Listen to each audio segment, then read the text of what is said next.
চলুন শুরু করি। আমাদের এখানে লাগছে পরিমাণ মতো পেঁয়াজ কুচি, তেজপাতা, রসুন, আদা, দারুচিনি, পাপরিকা এবং সাদা গোলমরিচ।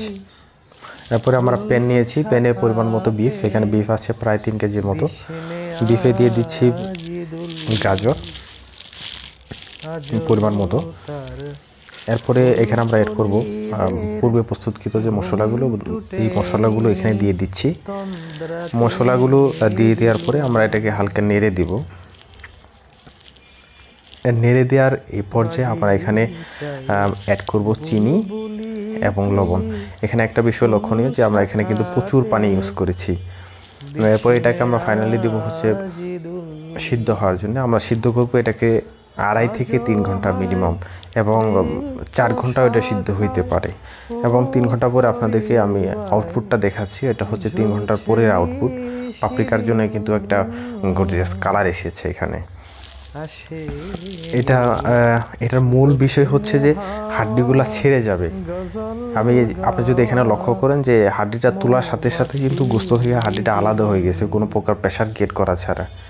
এটাই হচ্ছে এই রেসিপির মূল থিংস, এটা মূল টপিকস। এটা যে ধরার সাথে সাথে এটা হাড্ডি ছেড়ে দিবে। এটা যদি আপনাকে কেটে দেখাই, দেখেন কতটা স্মুথলি কেটে যাচ্ছে, কারণ এটা সিদ্ধ হয়েছে প্রায় 4 ঘন্টার মতো।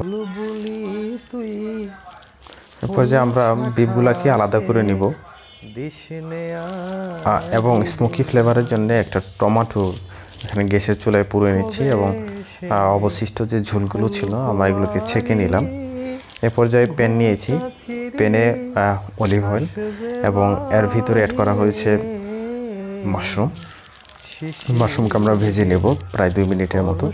এবং এই মাশরুমের ভিতরেই যে অবশিষ্ট এই ঝোলগুলো আমরা এই মাশরুমের ভিতরে দিয়ে দিব।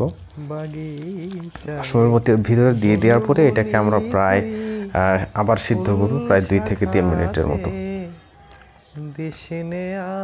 এবং আমাদের dish pi ready for serve. এবং যদি ফাইনাল আউটপুটটা আপনাকে দেখাতে চাই, যে আমাদের ফাইনাল আউটপুটটা কিন্তু এমন। Thanks to you for watching and stay with me.